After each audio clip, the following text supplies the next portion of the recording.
Friend, আজকে মনসা পুজো, তো সেই উপলক্ষে একটা ছোট্ট করে মিনি ব্লগ করতে চাইছি। তো আমি রেডি হয়ে গেছি, দেখো এই শাড়িটা পরেছি, আর এই যে অঙ্কুশ পাঞ্জাবি পরেছে, এই যে অঙ্কুশ। তো মনসা পুজোর সামনে তো যেতে পারবো না,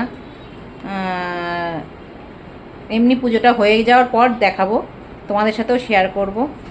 আর একটু প্রসাদও খাবো। প্রসাদ আজকে বাড়িতে রান্নাবাড়ি কিছু নেই, কারণ আমার শ্বশুরবাড়িতে মনসা পুজো হতো, তো সেই কারণে আজকে কোনো আর বাড়িতে কিছু করিনি। আগের দিনও আমরা নিরামিষ খাই, পরের দিনও প্রসাদ টোসাদ খাই। তো চলো তোমাদের সাথে শেয়ার করব যেখানে যাচ্ছি, তোমরা সঙ্গে থেকো। আর এই যে সোনরানী,